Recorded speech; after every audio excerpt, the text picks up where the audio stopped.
of 30 to 40% faster than money that's subject to taxation.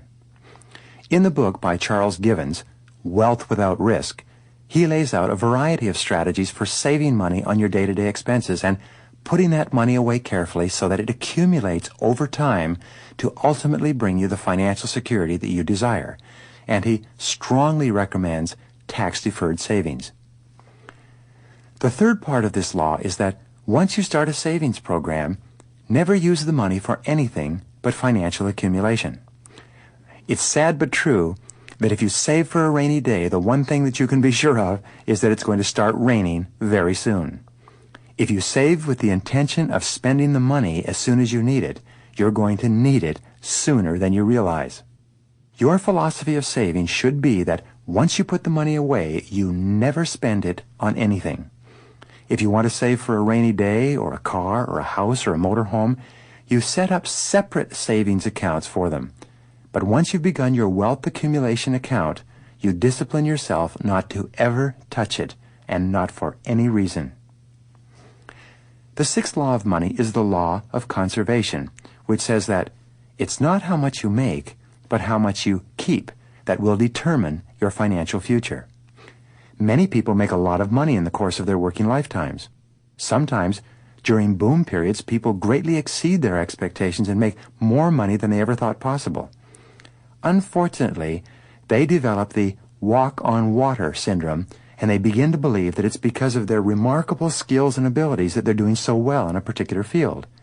In many cases, it's just because the economy or that particular field is booming. These people often assume that because they're making a lot of money, they have the ability to make a lot more indefinitely. They then go on to spend everything they earn. Remember, the true measure of how well you're really doing is how much you keep out of the amount that you earn.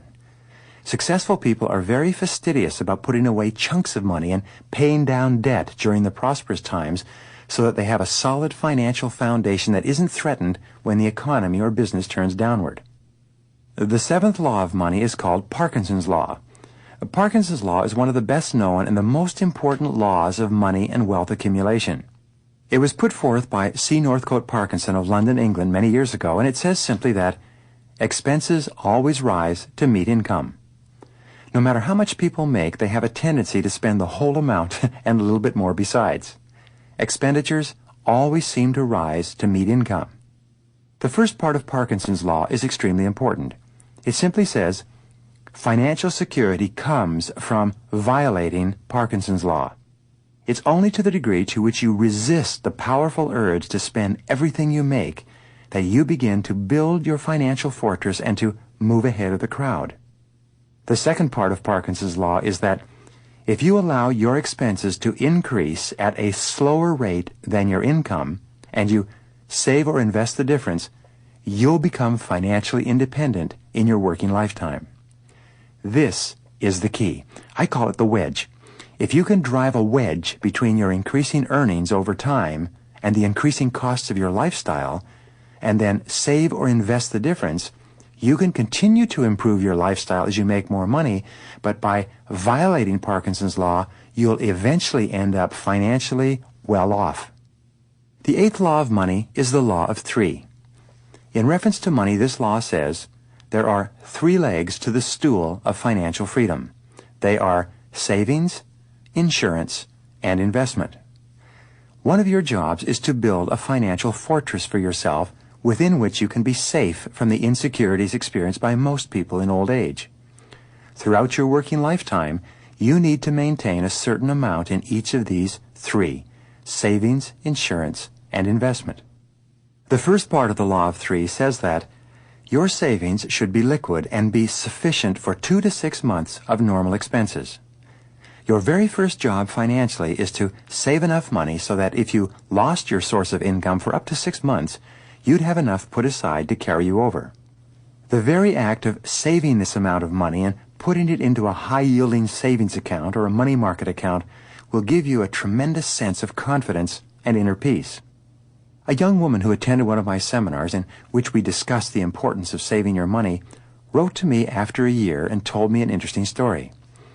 She said that she had never considered the fact that she was completely responsible for her own financial well-being. From that moment forward, however, she began saving some of her income every paycheck rather than spending it all as she earned it, as she had done in the past.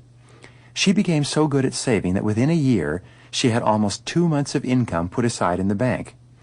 Now, about that time, she began to have difficulties with her boss, and she eventually walked out of her job.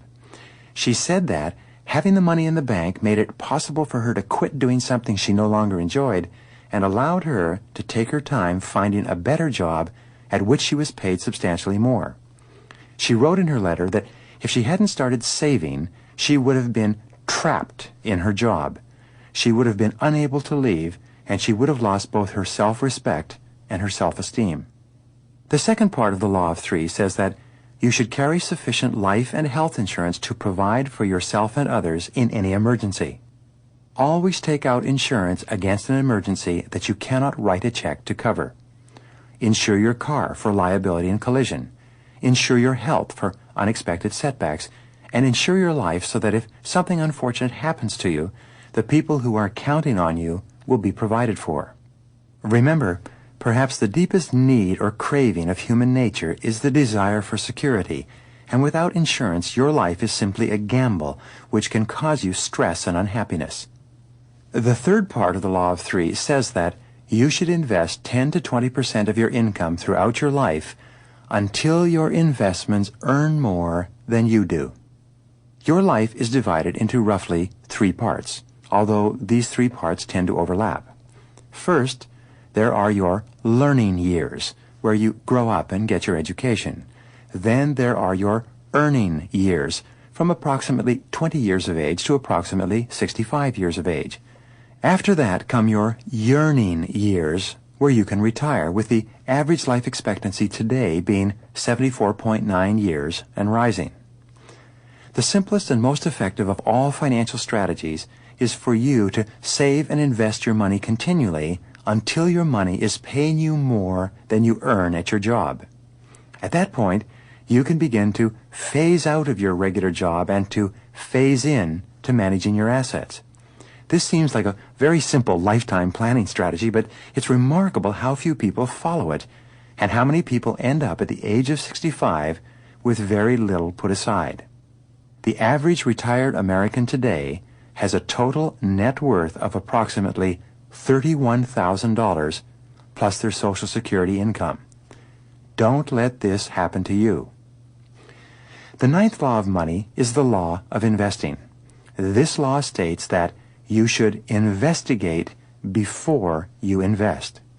It's one of the most important single laws you'll ever learn. You should spend at least as much time studying a particular investment as you do earning the money to put into that particular investment. Never let yourself be rushed into parting with money that you worked so hard for and taken so long to accumulate. Investigate every single aspect of the investment well before you make any commitment. Ask for full and complete disclosure, for honest and accurate and adequate information. And if you have any doubt or misgivings at all, you'll probably be far better off keeping your money in a tax-deferred savings or money market investment account than you would be speculating or taking the risk of losing it.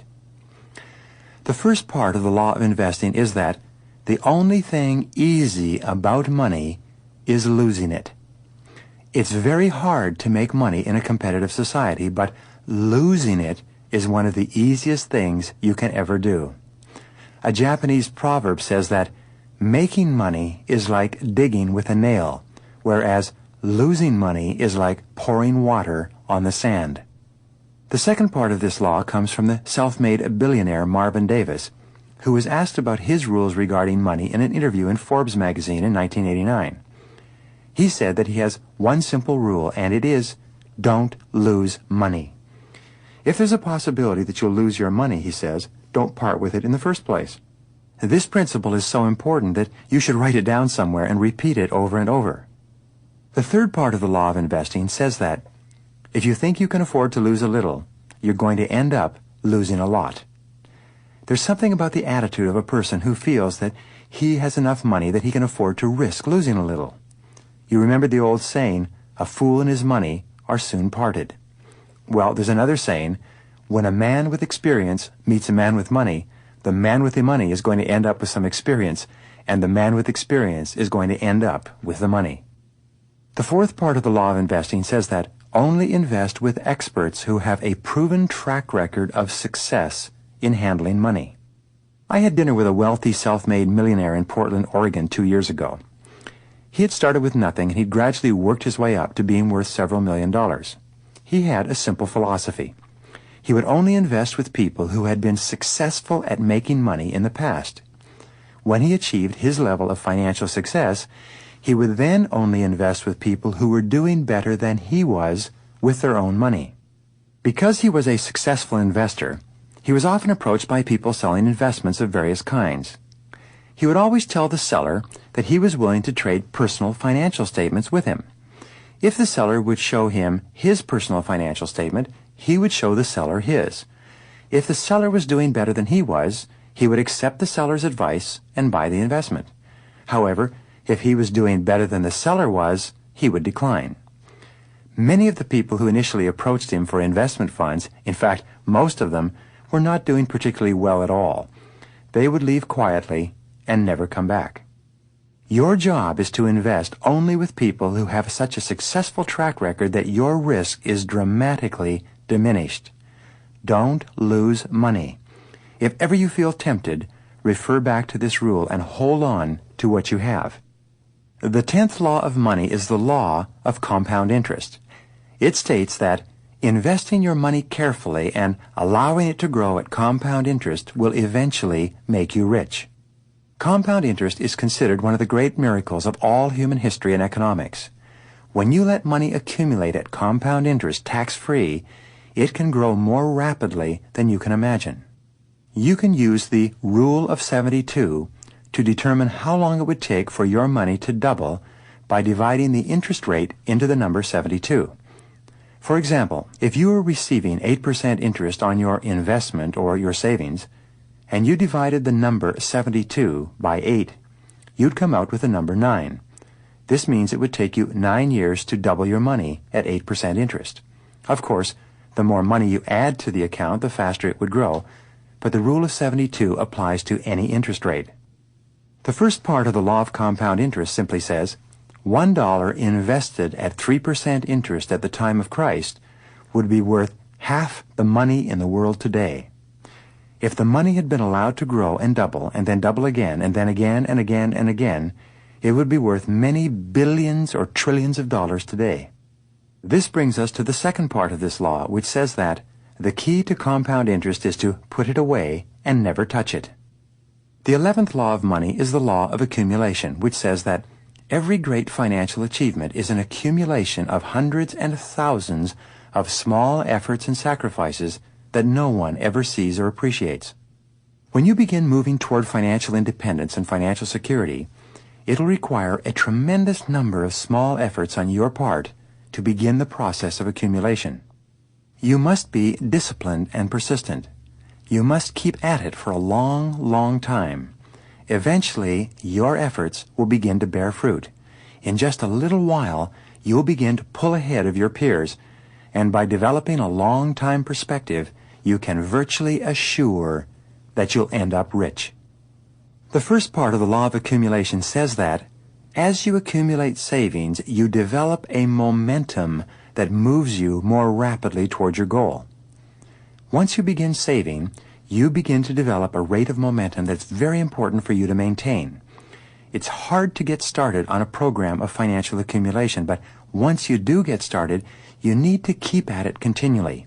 If ever you allow yourself to lose the momentum and slow to a halt, it becomes extremely difficult for you to start up again. Momentum is one of the secrets of success that you need to develop and maintain in everything you decide to do. The second part of this law comes from Reverend Robert Schuller, who says that by the yard it's hard, but inch by inch, anything's a cinch. When we talk about saving 10 or 20% of your income, most people are initially overwhelmed and disappointed. They're already up to their necks in debt and bills, and they're spending every single penny that they earn just to keep afloat. However, If you find yourself in this situation, you can begin saving just 1% of your income in a special account, which you refuse to touch.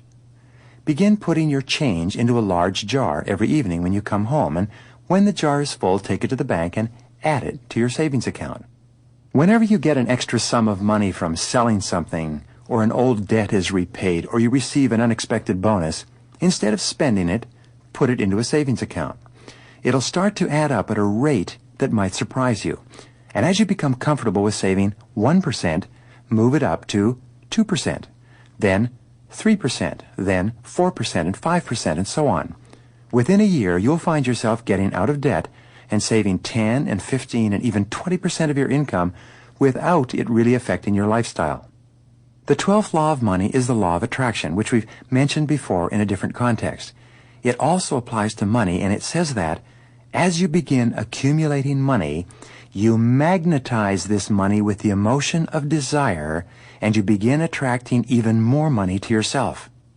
The first part of this law of attraction applied to money is that a prosperity consciousness, one that works and prepares for and expects prosperity, attracts money like iron filings to a magnet.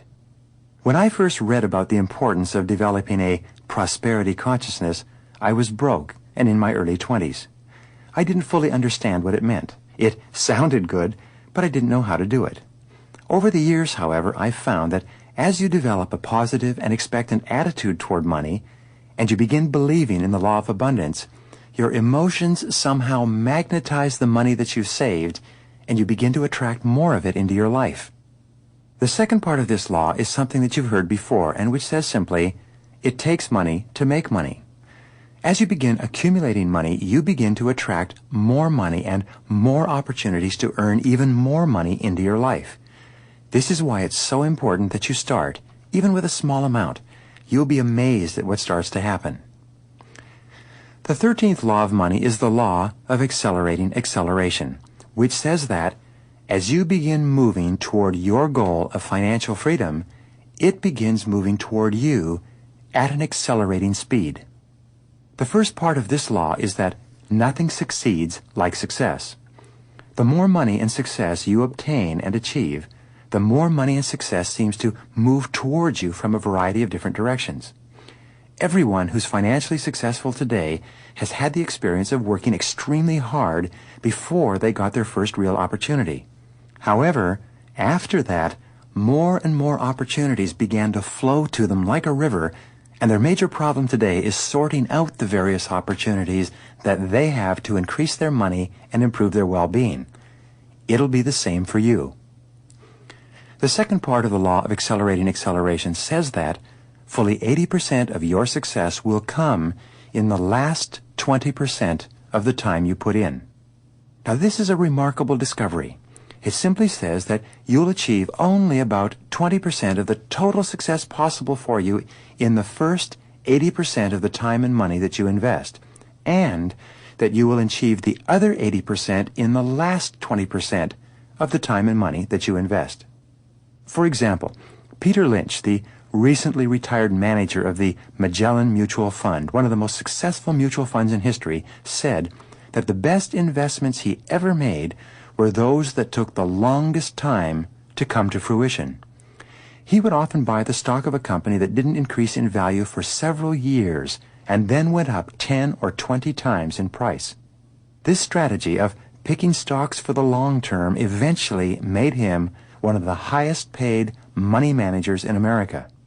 A simple way to prove this to yourself is to take a penny and double it every day for 30 days.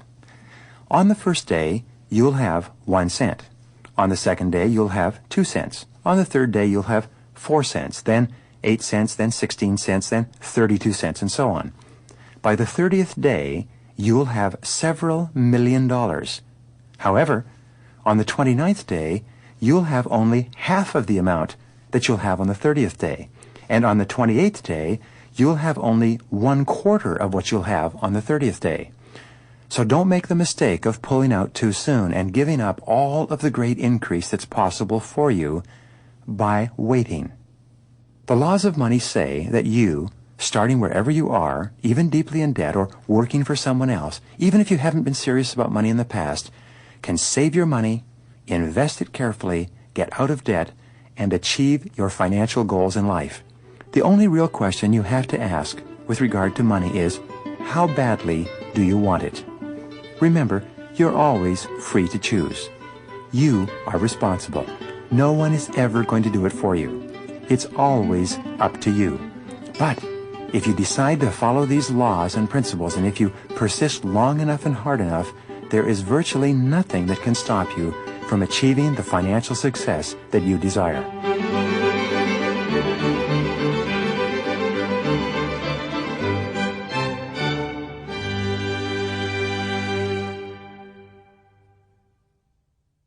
According to the IRS, there are more than 1.4 million millionaires in the U.S., more than 80% of whom have made their money starting with nothing. By sometime in the 1990s, 1 out of every 100 families will have a net worth in excess of $1 million. Of the 205 billionaires in the world identified by Fortune magazine, 60 of these billionaires are Americans, and many of them are first-generation self-made billionaires. According to the research done by Dr. Thomas Stanley at the University of Georgia, covering a period of more than 15 years, between 50,000 and 100,000 men and women become millionaires every year, and most wealthy people are getting wealthier as the years pass. Now, here are a couple of questions for you. First, do you sincerely want to be rich? Because if you do, it also means that you must be willing to pay the price in terms of effort and sacrifice for a long time, probably more than 20 years, in order to achieve it. If you're not willing to pay this kind of a price, then you don't really want to be rich. You're merely entertaining yourself with a fantasy that's common to the great majority of men and women. The second question is this: why aren't you rich already? If you sincerely want to be rich, why aren't you? What is stopping you? Is it the height of your income, or is it the rate of your spending?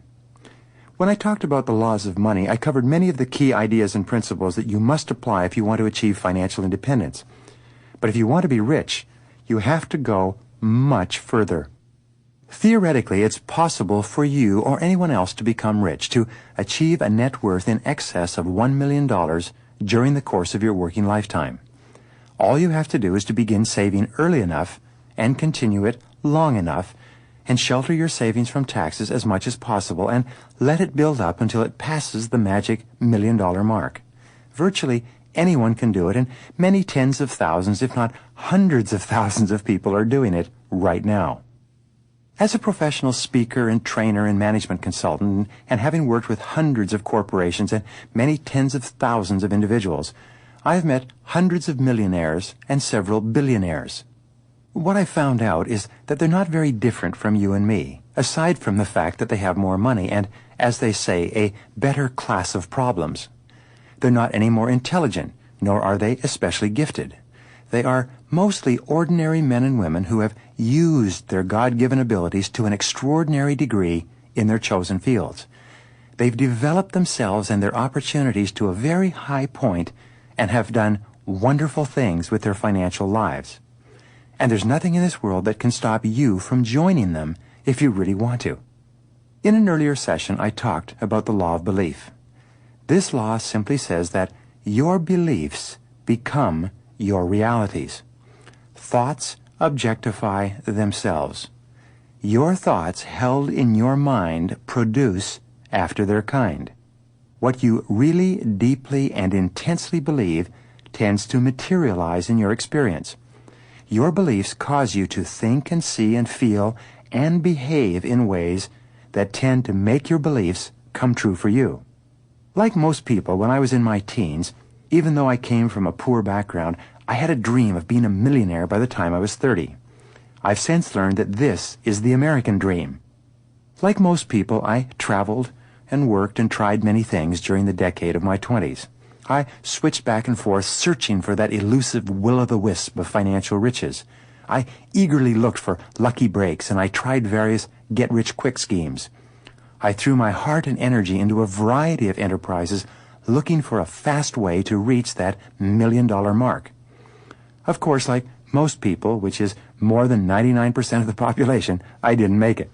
When I was 30, I was deeply in debt, between jobs once more, and I didn't even have a high school diploma. As my 30s began, I set my goal to be a millionaire by the time I was 40. I then began to draw on my experience and to do a few things right, but the idea of achieving wealth was still just a dream. Then there came a turning point in my life. I'd been working very hard in business, still with the dream of someday becoming wealthy, when someone asked me to explain to them the qualities of self-made millionaires. I found that as I considered the question, all I could come up with were some platitudes about setting goals and working hard. This awareness of my own ignorance on the subject of wealth led me to begin studying men and women who had started from nothing and who had achieved financial independence. And here is where the law of belief came to work for me. It can do the same for you. I found that there was an enormous amount of documentation and information available on the rich. Apparently, the subject had fascinated many people before me. This is when my beliefs began to grow. Think about it. If you read one book about one person who had started from pretty much the same place you did and had become wealthy because of doing certain things in a certain way, you would develop a very small belief that it might be possible for you. If you then went on to read about 10 or 100 or 1,000 or tens of thousands of men and women who had started with very little and had worked their way up to positions of wealth and prestige, your belief, just like mine did, would begin to grow and deepen and intensify to the point where you could become absolutely convinced that you too had the capacity to achieve whatever financial goals you set for yourself. As I began studying wealthy Americans, and especially self-made millionaires, not only did I learn the cause and effect relationships, the things that they'd done to get where they were, but I also began to develop the belief that it was possible for me as well. My intensity of belief activated the law of attraction within me and began drawing into my life people and circumstances and ideas and resources that began to move me toward my financial goals and to move them toward me. All of the other laws of success and achievement that I've talked about began to work on my behalf. In just a few years, I was able to go from being broke to being financially independent. As I began sharing these ideas with others, they began to go from rags to riches as well. On a television show recently, several audience participants stood up and told their stories about what they'd accomplished after listening to my tapes. One woman who was having serious problems in her life quit drinking, joined Alcoholics Anonymous, left a bad relationship, lost 40 pounds, and tripled her annual income to more than $100,000, all in the space of less than 1 year. Another woman and her husband increased their net worth 30 times in 2 years. A third gentleman from Pakistan was broke and sleeping on the ground when someone let him listen to some of my audio cassettes. Within 4 years, he was a millionaire and the owner of 2 companies. All over the country, men and women by the hundreds and thousands have found that by applying some of these principles, they can make more progress in a couple of years than they might have made in an entire lifetime of hard work. There are a series of laws that apply to wealth creation, which you can use to achieve your financial goals. Every wealthy person lives his life in harmony with these laws, and every person suffering financial problems is breaking one or more of these laws and trying to get away with it. Unfortunately, it just doesn't work that way. The first law of wealth creation is the law of creative emulation. It says the key to achieving wealth is to study and emulate those who have already acquired it before you. Don't try to reinvent the wheel. Use proven success methods. The first part of this law says that what one person has done, others can do as well. Abraham Lincoln once said that some become wealthy is a sign to others that they may also become wealthy. For every activity in life, it's commonly understood that you copy the people who have already mastered the subject before you attempt to add your own variations or wrinkles to it. The second part of the law of creative emulation says that if you ask the experts for advice, they'll give it to you. Business philosopher Jim Rohn says, poor people should take rich people out to lunch and pay the bill. Taking a wealthy, successful person out to lunch and asking him or her for advice or guidance on what you can do and how you can do it is the cheapest investment you can ever make. And what I've found is that winners will always help others to win. Successful people will always take time out of their busy schedules to help other people to be successful. The third part of the law of creative emulation says that you become what you most admire. One of the things that we know about wealthy men and women is that they place an extremely high value on the acquisition of material goods, and they very much admire and look up to other men and women who've acquired them as well. Sometimes people delude themselves by saying silly things like, well, I'd rather be happy than rich. They seem to think that people who make a lot of money are not particularly virtuous or happy. Well, I have news for you. The research has been done, and the results are in. The fact is that the wealthy are very, very happy. They may have problems and difficulties in their lives, but they are happier and healthier more of the time than people are who worry about money every single day. Many people have been misled into believing that people only achieve financial success by engaging in activities that are somehow illicit and unacceptable. This is disproven by the facts. More than 99% of all the men and women who've achieved wealth have done it by utilizing their talents and abilities to the maximum in the service of other people. The biggest fortunes in America have been built in fields like retail sales and food production and distribution, gasoline and oil distribution, real estate development, and transportation of people and goods and services. Many huge fortunes come from the development of media outlets like newspapers and television and radio stations. One of the best ways to become wealthy is summarized in the old saying, if you want to dine with the classes, you have to sell to the masses. The second law of wealth creation is the law of desire, which states that the motivation to acquire riches is an intense, burning desire for financial success. In order to achieve anything, you must be highly motivated, and all motivation requires a motive. The more powerful your motivation, the more likely it is that you will persist in the face of all obstacles and disappointments toward attaining your objective. The first part of the law of desire says that if you want it badly enough, no one will be able to convince you that it's not possible. Perhaps the greatest negative influence in your life will be the people around you, many of them very well-meaning, but who will criticize and ridicule you for wanting to achieve so much above the ordinary. They'll point out every weakness and shortcoming in your plans and dreams. But if your desire is intense enough, you will be able to rise above them and carry on regardless. The second part of the law of desire says that desire is only expressed in your actions. It's not what you say, but what you do that counts. As I said before, everybody has the same dreams and desires, but very few people are taking actions consistent with them. You can tell if you really believe in your ability to become wealthy by the things that you do every single day. The wonderful thing is that when you take actions consistent with your desires, the actions themselves reinforce your belief that your desires are achievable. You can actually build yourself into an unstoppable, wealth-creating human machine by acting as if you already were one. The third part of the law of desire says that the more often you affirm your goal and visualize it as a reality, the more intense your desire will be.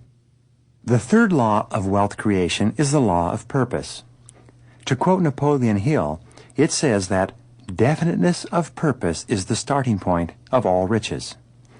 Definiteness of purpose means establishing a clear, well-defined goal of financial achievement for yourself, supported by a plan and backed by action.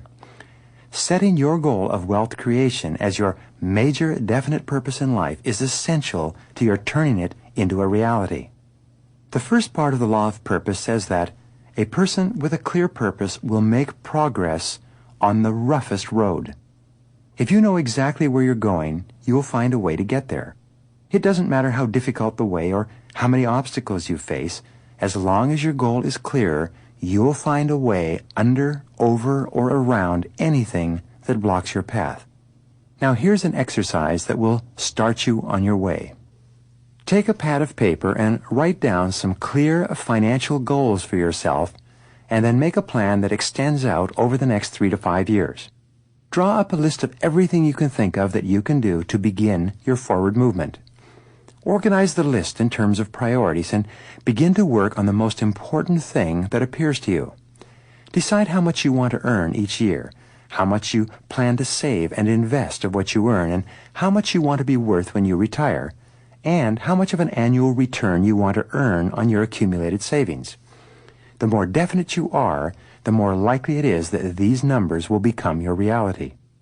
The second part of the law of purpose says that the primary reasons why people don't become rich are, first, it never occurs to them, and second, they never decide to. The primary reason that people don't become rich, as I discussed in my audio program, Getting Rich in America, is that it never occurs to them. They never even think about it. So be careful with whom you associate on a regular basis. You will inevitably adopt the mannerisms, values, attitudes, and behaviors of the people with whom you spend the most time.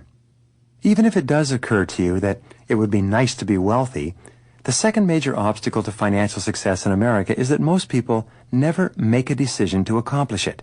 They wish and hope and pray and buy lottery tickets, but they never make a total 100% commitment to paying the price of success in advance so that they can enjoy it in the future.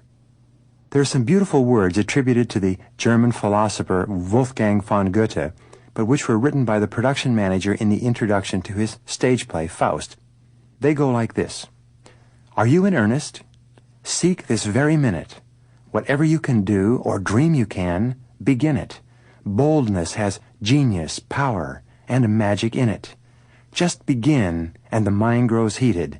Continue, and the task will be completed.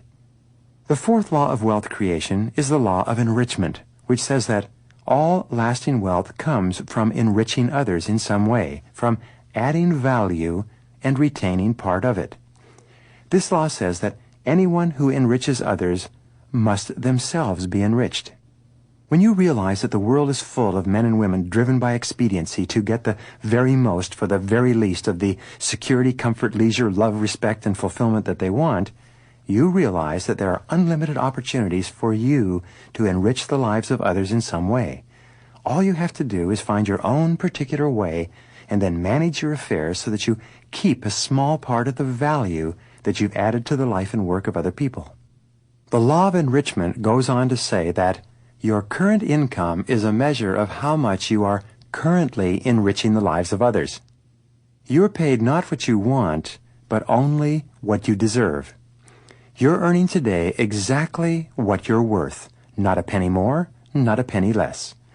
What you're being paid at this moment represents exactly how much value your efforts represent in the lives of the people who use what you produce. And you can only increase the amount that you're getting by increasing the amount that you're giving. The fifth law of wealth creation is the law of entrepreneurship, which says that more people become wealthy by starting and building their own successful businesses than by all other ways combined. Fully 74% of self-made millionaires in the United States achieved their wealth by starting a business enterprise of some kind and building it up, usually very slowly, so that it not only yielded them a good living, but generated enough excess revenue to eventually make them wealthy. The first part of the law of entrepreneurship simply says, find a need and fill it. This has been the essence of all large and small business success. Look around you. Find a need that people have, and find a way to fill it in a cost-effective manner.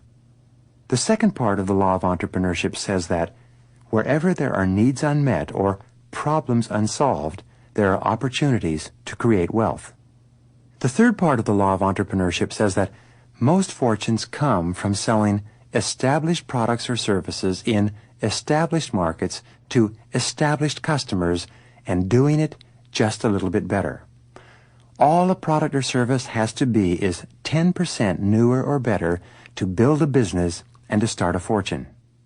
The converse of this principle of entrepreneurship is that it's very risky to start off with a new, unproven, or untried product or service. For example, The industry that's produced more self-made millionaires than any other single industry is the dry cleaning business. This is because dry cleaning is an established service need that's used regularly, it's fairly profitable, and it's required by almost everyone. It isn't that it's not possible to make money with a brand new product or service, but it's a little bit like hoping for a miracle. Miracles do happen, but you can't depend upon them. More people lose their shirts and their hopes by trying to sell something brand new in a brand new market than by any other way. The sixth law of wealth creation is the law of bootstrapping. This law states that entrepreneurs who start with too little capital are usually more successful than those who start with too much. You've probably heard it said that most businesses fail because they don't have enough capital. They run out of money.